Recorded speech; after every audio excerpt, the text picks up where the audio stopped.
Back to her tell. Okay, this is basically like Christmas for this guy. You've seen him frequently. He is our go-to for movie stuff. He is a double board certified critic. He's one of those real deals. He's not just one of those internet guys anymore.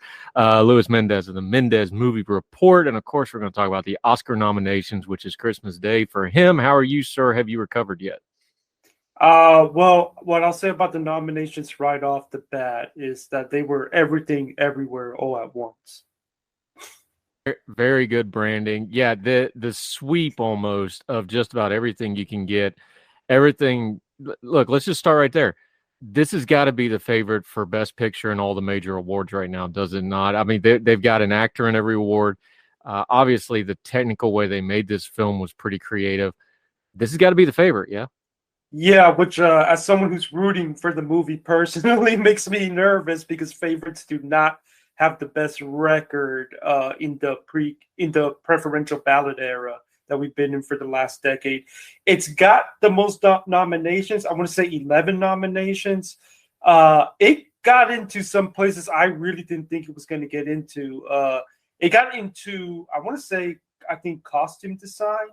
It got into score, but the one that really surprised me was that it got into song. I did not think that song was going to be in play, so I was very surprised to see it get in there. And then Stephanie Sue, who was on the margins because everybody thought that was going to be just about Jamie Lee Curtis, who, by the way, first time Oscar nominee, which is crazy to me that it's her first time ever. First time ever for Jamie Lee Curtis, and as good as her performance is, I thought Stephanie Seuss was a lot better. So I'm very happy to see that she got in. And this movie has gone from being the underdog, where people were laughing at people like me who were saying that it could get in back in the spring, to now it's got a target on its back because it is the movie to beat. It has hit literally everything a would-be Best Picture winner needs to hit. It's got the most nominations. It makes me a little nervous for its chances because of that, but it is undoubtedly our front runner as we head into the actual ceremonies. Yeah, Luis Mendez, our movie guy. Let's start with Best Picture because that's always the top line item here. This and the actor stuff. We're going to get into some of the technical ones though, because I think there's some really interesting things, especially screenplay kind of surprised me a little bit. But Best Pictures, that's the big number, right? You got all these right on your predictions except for one, and I'm kind of upset that it's the one because it blew up my favorite trope when we talked to you about how Hollywood loves to have movies about Hollywood. The one you missed on, Babylon, was not included in here. Can't be a total shock. I wouldn't call it a snub. There was some disgruntled opinion about this film, but it did kill one of my favorite tropes every year for the Oscars, that Hollywood likes movies about Hollywood. Yeah, well, to be fair, you could almost make an argument that Fablemans kind of fits that bill since it is about sort of Steven Spielberg's personal filmmaking journey. But yeah, I mean, it's not surprising to me. It was honestly kind of a swing for me to try to predict that it would get in because that movie was so divisive. And I mean, I had it at number 10 for a reason because it really was on the bubble.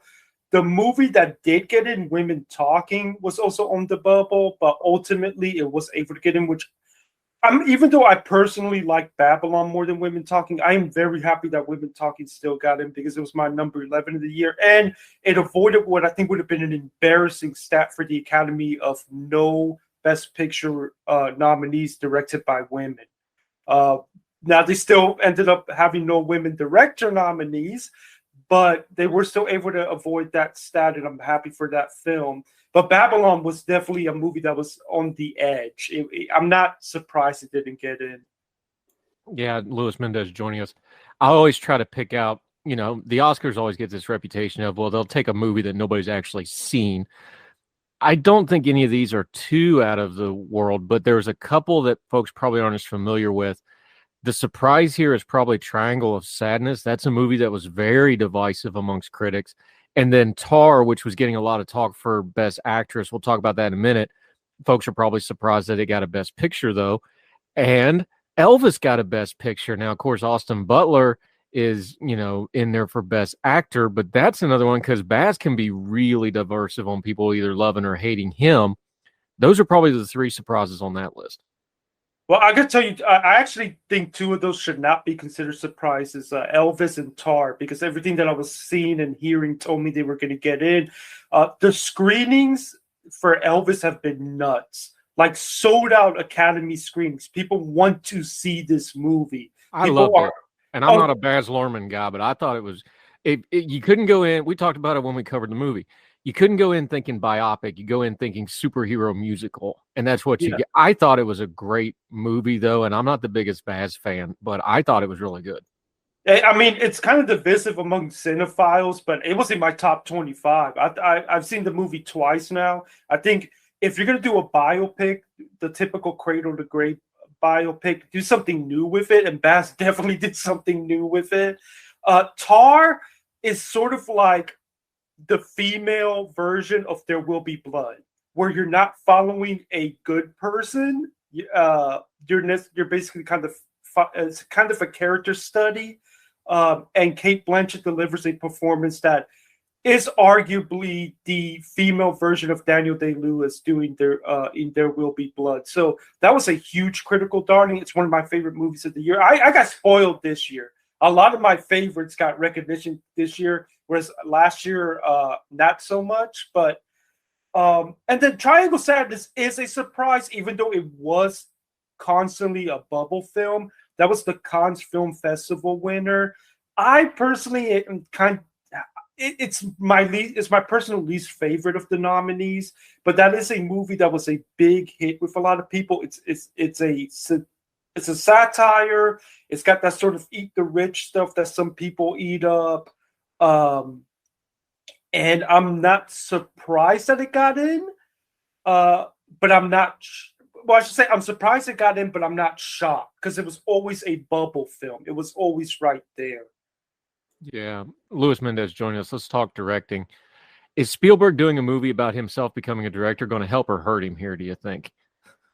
Well, on paper, he should be the favorite. The problem is that these two dudes who made a movie that has become one of the biggest surprises of the year have come along in the Daniels, who, by the way, are only the third duo in history to get a Best Director nomination. They joined, the fourth duo. They joined the directors of the original West Side Story, Warren Beatty, and another director who, unfortunately, his name I can't remember for heaven can't wait, and of course the Coens. They've kind of come along and ended up becoming the big critic favorite. They've won everywhere except the Golden Globes. Spielberg won at the Globes. The problem is the Golden Globes has a very mixed record of matching with the Oscars, and there is a possibility that DGA will tell us if Spielberg can't win at DGA, I don't think he's winning director at the Oscars because DGA is the Directors Guild, and if they don't vote for Spielberg, I don't see him winning at the Oscars. And he's already got a big hit that he didn't get a director nomination at BAFTA, which is a bad sign. But he is definitely the favorite. But in hindsight, we may look back and see that the Globes was just the Globes being the Globes, and that this entire time it was the Daniels. After all, they did direct the movie that has the most nominations. Yeah, let me tell you my pick for director. And again, I'm the Philistine. You're the cinephile here. I've made no bones about my two favorite movies of this year. It was Top Gun Maverick and it was Banshees. I think Martin McDonagh would be my director pick here. Now, here's one of those insider things, and you can explain it. They've got 4 actors and actresses up for awards already. It would really be something that's seen as an actor-carried movie. But I thought this movie and the directing of this movie, the way the landscape is very much a character of this movie, the pub that's at the center of it, they actually built it on location because they wanted the location first. That was all built from scratch. I think he's going to get penalized because there's such good acting in this movie, but you don't get good acting without good directing. I think he really accomplished something with this film, even if he doesn't win, but that would be my pick. Well, he also suffers from the infamous thing that the director's branch is they're very hesitant to award people who are writers or actors turned directors, and McDonagh did start out as a writer. I don't think he's got a shot at director, but I do think he is definitely in play for screenplay. But again, like Spielberg, the problem McDonough faces is that these two dudes have come out of nowhere into Daniels and made a movie that is so original that it could just end up costing him. And the thing is that if Everything Everywhere Once does not exist, Banshees is the critic pick. Banshees is the movie that's sweeping everything, and Banshees is right there in it. Now, I love Banshees myself, but the thing that is holding me back from believing it can win on a preferential ballot is that it's got audience scores that remind me of The Power of the Dog, where I don't feel this way, but I know a lot of people out there who feel that the movie is depressing and that they walk away from it kind of feeling down.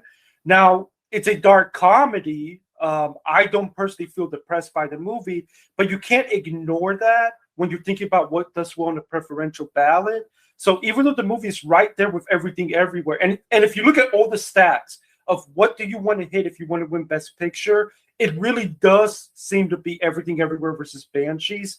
Everything Everywhere has that crowd pleasing thing in its favor, but it might also be a little too weird for some of the older voters. But then you have Banshees, which maybe might be too depressing for some voters. So it's going to be interesting to see, which is why that sets up the potential for a dark horse that busts all the stats, which could end up being Top Gun Maverick. And we'll talk about screenplay because that was a big show for it there. But yeah, McDonough, I love this directing as well, but he's got a big climb. Yeah, I think the two Daniels get the best director here, and maybe Spielberg on the sentimentality. We'll see how that one shakes out.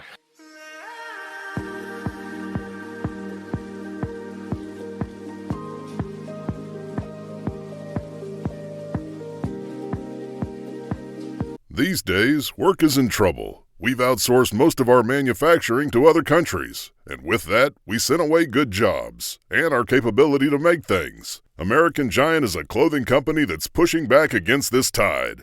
They make all kinds of high-quality clothing and activewear, like sweatshirts, jeans, dresses, jackets, and so much more, right here in the USA. So when you buy American Giant, you create jobs in towns and cities across the country. And jobs bring pride, purpose. They stitch people together. If all that sounds good to you, visit American-Giant.com and get 20% off your first order when you use code STAPLE20 at checkout. That's 20% off your first order at American-Giant.com with promo code STAPLE20.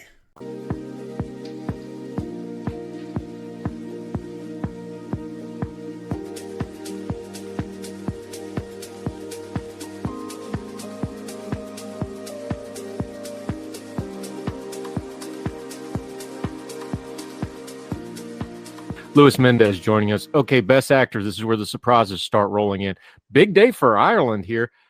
I'd never heard of Aftersun until this morning. I'm not even going to lie about it. I had to go Google this thing, and there it is. Paul Mescal. Who is this guy, and how did he get into Brendan Fraser's category here?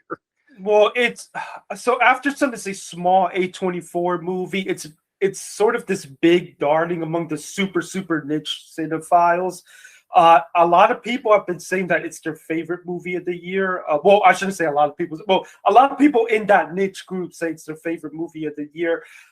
Personally, I like the movie, but I did not love it. I actually think it's arguably the most overrated film of the year, which would get me torches in certain places if I said that out loud.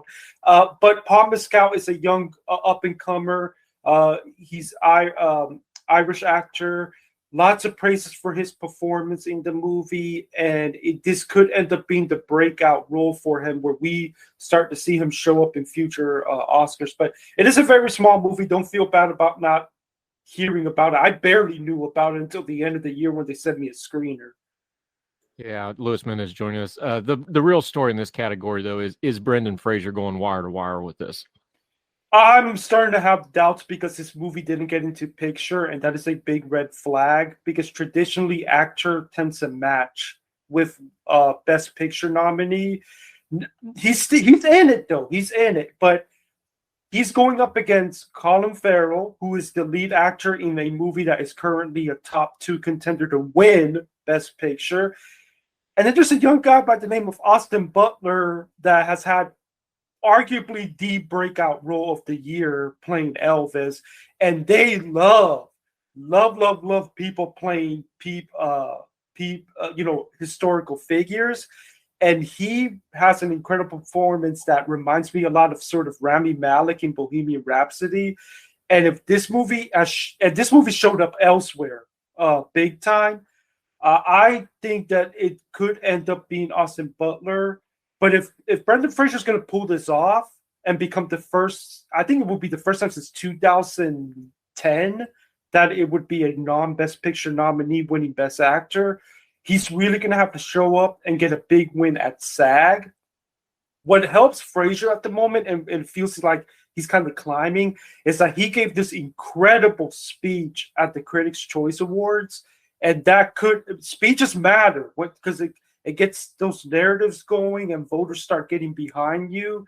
So that helps him, that he's got an incredible narrative.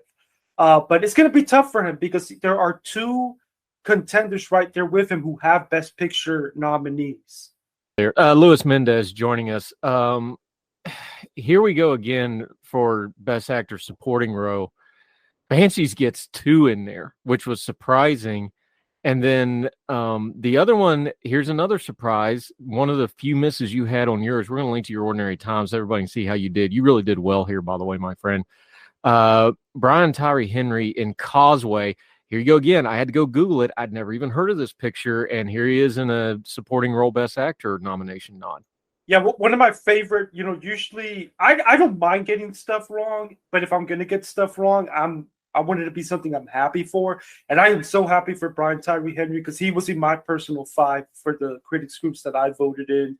He's a part of Causeway where he delivers a really great performance as it's a very muted one, which is why it's interesting that he got in because usually they're like showy performances. Causeway is available on Apple TV Plus. It came out sort of towards the end of the season. I think it's one of the more underrated films of the year. It ended up coming pretty close to making my top 25.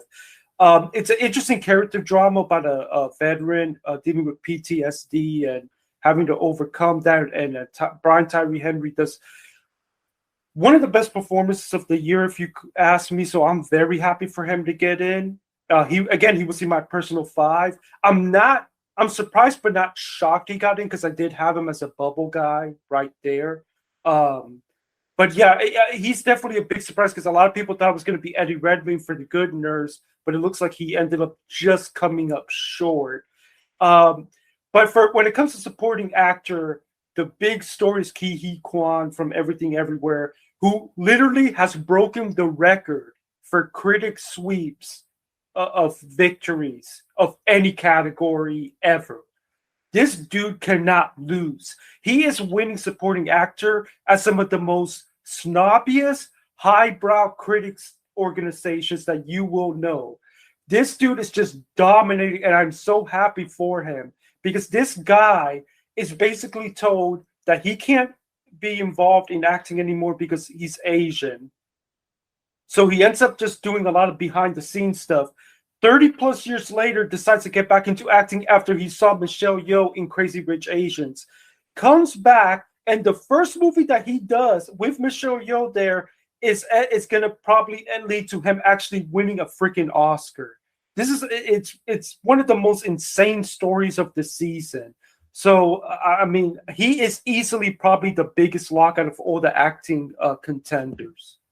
There's a great video online. I'll try to find it and link to it in the show notes. But Brendan Fraser and him sitting at one of these roundtable pre-Oscar things, and they cracked the joke. It's like, well, we should have been nominated together for Encino Man all those years ago. Of course, he's short round from Indiana Jones for people my age. That's what he was known. And then he just disappeared. He got kind of labeled that child actor thing and the Asian thing and didn't act.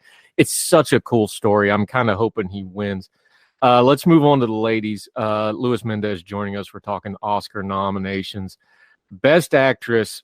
Here's you another one. You keep talking about this over and over again. You say it's a toss-up between the top 2, Cate Blanchett and Michelle Yeoh. Usually when it's a toss-up between the top 2, there's that potential for somebody else to sneak in and snag one. Is one of the favorites going to do it, or is that going to happen here? I think it's going to be one of the favorites because the issue is that, first of all, statistically, the biggest upset that we got to this morning is Andrew Riceborough getting in to Leslie, who literally last second had a grassroots campaign. This woman has not shown up anywhere. A lot of people forgot this movie even existed. I had to Google it. There's another one. And she literally got in last second through a word of mouth campaign. As I guarantee she was probably the fifth person who barely snuck in there. Now, there is going to be some controversy as to why two incredible Black actress performances from Viola Davis and Daniel Deadwyler didn't get in. And meanwhile, actors kind of pushed this white actress in a movie nobody saw in. I think there's going to be a little bit of backlash to that, which is probably going to help Angela Bassett over in supporting actress. But when you look at who's going up against Kate and Michelle, it seems like, with all due respect, sort of also rants where the nomination is the win. I don't see a situation like the infamous thing that happened in 1951 when it was Betty Davis versus I forgot the woman who played Norma Desmond, and they ended up splitting the vote. And they ended up leading to a big upsetting actress. I think this really does come down to Cate Blanchett and Michelle Yeoh. I think it's Cate Blanchett to lose at the moment, but Michelle Yeoh is right there nipping at her heels. And if Everything Everywhere ends up having a big night, I can see her coming along for the ride. Now let me see you go off like a bomb.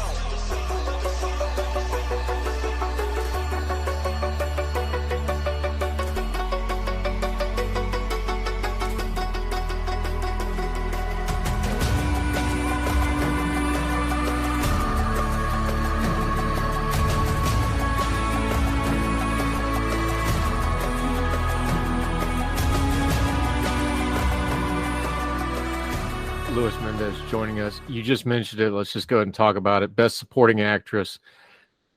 I got it. The popular people's vote here is going to be Angela Bassett for a lot of reasons. One is she's just awesome and everybody loves her, and she's been criminally underused in her career, in my opinion, although some of that's her picking her spots.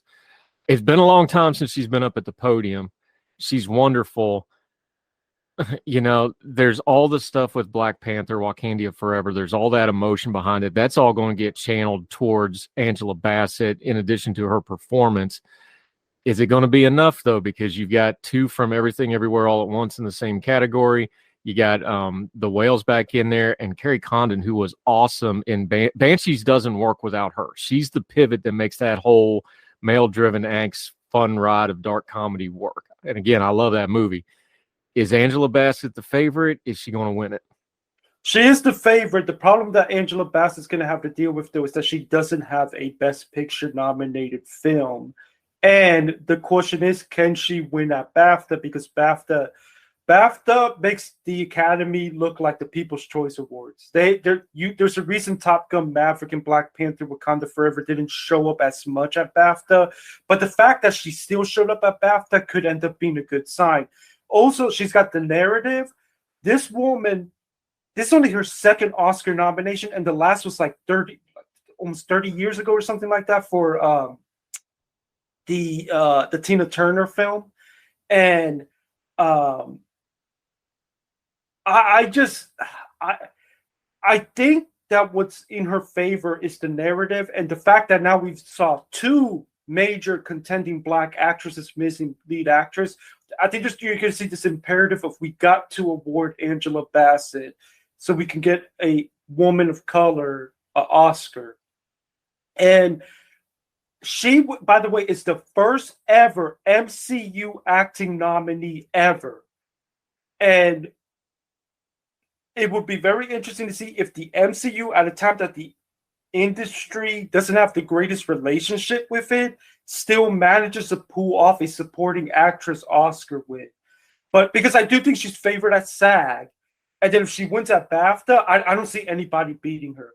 But if anyone's going to beat her, I think it's Carrie Condon, because she is in a top tier Best Picture contender. She's probably the favorite at BAFTA, given the bias of BAFTA being British, and the Everything Everywhere ladies are going to split the vote. So It does look like she's the favorite, but I wouldn't call her a lock like Ki Hee Kwan looks like. It would be funny if Carrie gets the one Oscar for Banshee out of the bunch when you kind of look at how this all shakes out. In a male-driven movie, that would be really funny, but you can kind of see a path for that happening here. And it would actually match with recent trends where the supporting actress winner is that movie's lone win. Like if Banshees just ends up not getting anything else, but she wins, that actually matches with recent trends for supporting actress. Yeah, and again, I love that movie. That movie don't work without her performance. That's the fulcrum of that whole thing. She's the touchstone that keeps it from going off kilter. So it's not that it's not deserved. It's just going to be low and unexpected. Let's talk. Luis Mendez joining us. Mendez Movie Report talking the Oscars. Let's talk technical stuff. I rarely get upset by these nominations. I rarely pay attention to them. I'd rather just let you tell me and I repeat what you say and then I look smart, right? Apparently, I don't understand what the term cinematography means because if Top Gun Maverick does not forget a nomination, that's the most cinematographic film I've seen in my lifetime, probably. Like, do I not understand and I know they got a visual effects, whatever. What? Wait, didn't even get a nomination for it? Like, do I not understand what that word means? This is outrageous to me. And I know it's the Oscars and it's silly and they got their technical stuff, but I think cinematography, I mean, that's like top cinematography I've seen in my entire life. How did that not get a nomination? Yeah, actually, statistically, next to Andrew Riceborough sneaking into actress, this is the biggest shock of the morning because Top Gun Maverick cinematography has been sweeping the critics organization. Both critics groups that I voted for, both of them voted. I want to say one of them voted for Top Gun Maverick for cinematography. The other, it was the runner-up to the Batman, which also was snubbed for cinematography, which is crazy to me as well. Top Gun Maverick, it's interesting because it doesn't feel like it's a lot of critics' personal number one in cinematography, but it's the one that, as a consensus, they definitely agreed on as among the best. And that's why I think you saw it sweeping across the board. This was supposed to be the favorite to get the Oscar for cinematography, and it didn't even get in. Now, that makes me think that All Quiet on the Western Front is going to sneak in and get the cinematography award instead. But considering that Top Gun is the favorite in sound, I believe that it's now the favorite in editing, even over Everything Everywhere. It's ridiculous to me that it didn't get into cinematography. It is next. If it wasn't for Andrew Riceborough, this would be the biggest surprise of the morning that a lot of us who try to predict this thing. So I'm not off base and being like, what in the world? Here's the other thing is, and I've seen a couple people already write about this. The Academy is a little self-aware and they are still snobby. Is this the payback for giving them the Best Picture nomination? I don't think so, because again, this is cinematography that was showing up everywhere, including the guilds. What I think is a possibility that happened is that because cinematography was a really stacked race this year, but I think what may have happened is that everybody, it's this thing that you got to be careful for these favorites. Everybody assumes it's going to get in, so they try to vote in other things they're passionate about, and that's how you end up with surprises like this. Luis Mendez, our critic. Okay, I'm going to be a Philistine again. Some of this is going to be unfair criticism. I'll admit it because I'm not the insider that you are, so you explain it to me, though. We have things like we just went through cinematography. Okay, cinematography is kind of a wide berth because there's digital now. There's a lot. I understand that's got a spectrum to it. Visual effects, that's an even wider spectrum. That's got a lot of give to it, right? Here's my question. By the way, visual effects is an absolute lock. Everybody already knows Avatar is going to win that. And I'm okay with that as visual effects. I wouldn't give, this is me, Philistine, you're the expert, you explain. I wouldn't give Avatar a cinematography nod because it's not cinematography. It's more like animation. And I know we're going to keep animation to it. So animation's its own debate at the Academy right now, and I understand that. Like we'll talk about Pinocchio in a minute. They spent like 3 years doing stop motion for that thing. Is that really still animation at that point? You can debate these things. Avatar, as brilliant visually as it is, that's not cinematography to me. That's more animation and computer than making a movie. And I know this gets into niche stuff and what you just call it and things like that. But that's why I get a little under the collar with the Top Gun thing. I was like, they went out and shot that thing live with very little CGI. Avatar's all CGI. Do the categories accurately express what we're doing in movie making right now, because it kind of feels like, look, visual effects, absolutely Avatar wins. It's a visual effect. Do we need to kind of maybe modify some of these, because it doesn't seem like they're keeping up with the kind of movies we're actually making now? Well, you put me in an uncomfortable position because Avatar actually had my favorite cinematography of the year, even though I did have Top Gun in my ballot. Granted, but you understand my point. They're not pointing a camera at a landscape and lining up the light, which is what kind of traditionally cinematography is. They're doing, and I understand the technology, and I marvel at it. But you see where I'm coming from with it, and maybe I'm just a knuckle dragging Philistine here, but that's a whole different discipline than the movie making we've seen for the last 100 years. Well, I think what you're saying, which I think is a valid argument to make regarding the fact that it's all basically digital and well, not necessarily all digital, but in terms of like, it's motion capture and stuff like that. But I think what helps Avatar is that they literally did go down in the water and film stuff underwater with the motion capture stuff, which is with some new technology. I think the narrative behind that helps that movie a lot, which I would expect from James Cameron, because James Cameron is, I believe he actually is a full-blown like marine biologist or something like that. So I think that's what helps it, in the same way that having the cameras on the plane helped Top Gun Maverick. But again, look, I do think Avatar deserves a spot in the cinematography, but this snub of Top Gun Mavericks does upset me as well, because I do think it was one of the best cinematography of the year. And by the way, the Batman isn't in here either, which I also thought had some of the best cinematography of the year. So it's a bit frustrating, but I think now it's going to be another military movies award to lose. I think All Quiet on the Western Front has now emerged as the favorite in cinematography.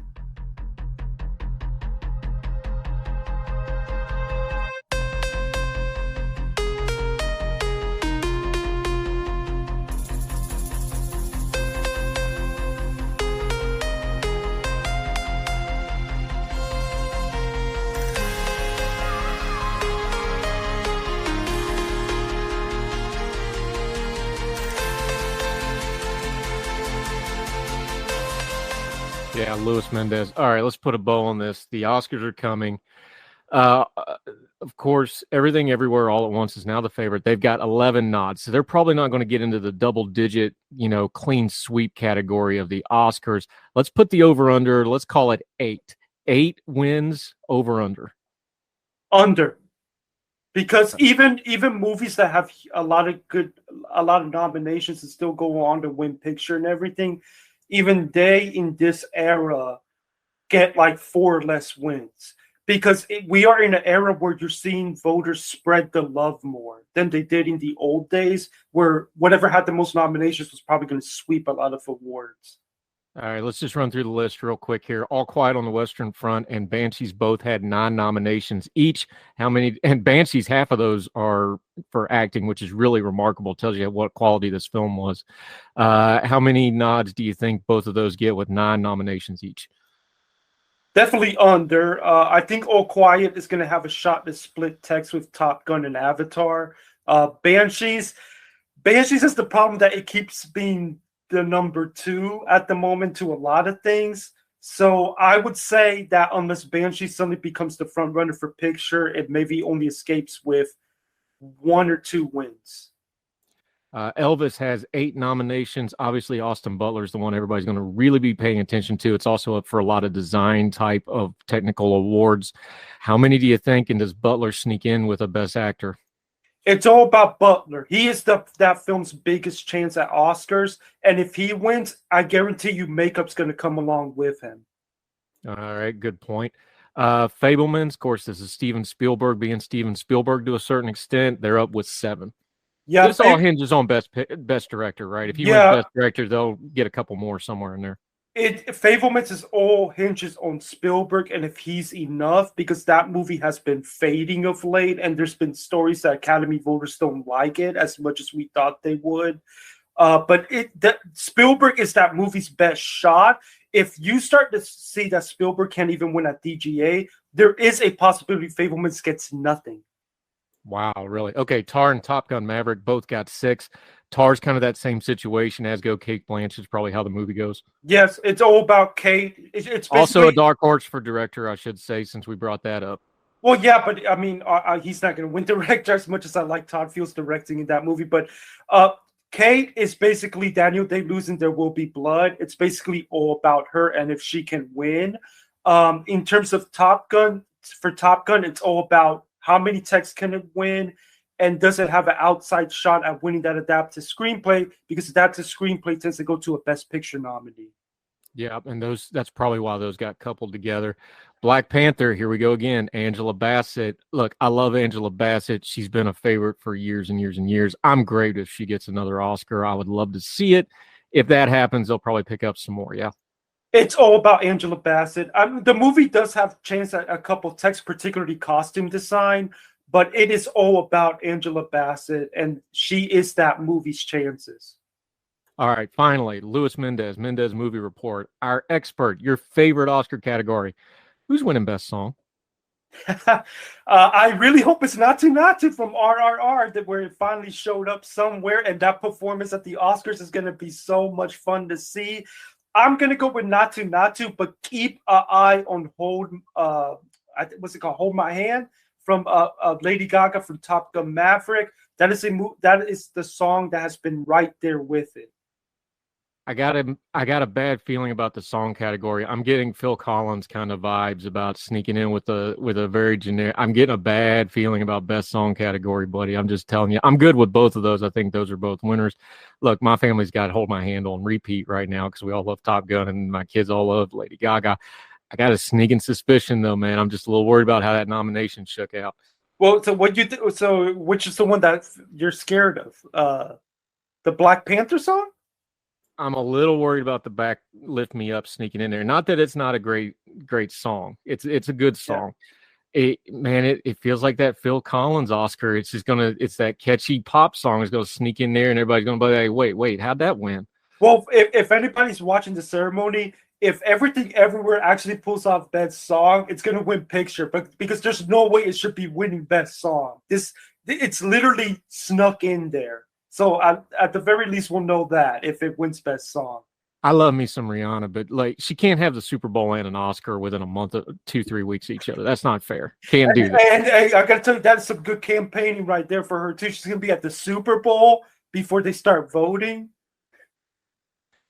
You want to talk about Everything Everywhere all at once? It might be her this year. Luis Mendez, let folks know where they can follow you. The Substack's great. He writes at Ordinary Times. We're going to be doing this again when it comes Oscar time. We'll see how we'll do. Buddy, let folks know how they can follow you and keep up with you until we see you again, my friend. MendezMovieReport.substack.com. Get all my thoughts and Oscar predictions there as well. Facebook, Instagram, Twitter. If you got Letterboxd, if anyone's on Hive Social, Mendez Movie RPT. I'm everywhere there. And the YouTube is coming. I know I've been saying for months it's coming, but it is coming, and I've got a plan to do a Best Picture series looking at all the Best Picture races going all the way back to the very first Oscars when it was Wings versus Seventh Heaven. We need to do an episode on your early work too, because I'm going to talk Metropolis some with you and some of those early works, folks, because a lot of those are public domain now. They've started to where you can actually just watch them on YouTube. We need to do a whole episode on that, some history of cinema. First ever Best Picture winner is now officially public domain. Isn't that amazing? It's good stuff. We'll do a whole episode on that, man. Remind me. Luis Mendez, appreciate the time, buddy. Try to recover from your busy morning of enjoying yourself. Hey, thanks for having me. I love being here every time I get the chance. Anytime, sir. Thank you.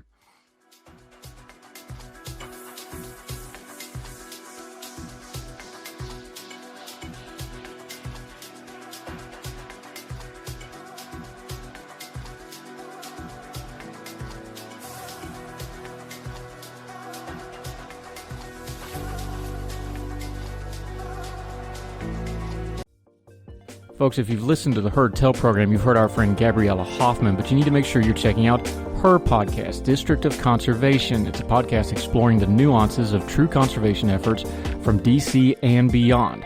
From topic discussions to exclusive interviews with conservation and energy newsmakers, Gabriella keeps listeners appraised of the latest news stories while elevating important voices. Listen to the District of Conservation on Apple Podcasts or wherever podcasts are played. Folks, you've heard of Ethan Brown on the Heard Tell Show a couple of different times, but if you're interested in learning about how to discuss things like climate change without all the politics and doom and gloom, head over to his podcast, The Sweaty Penguin.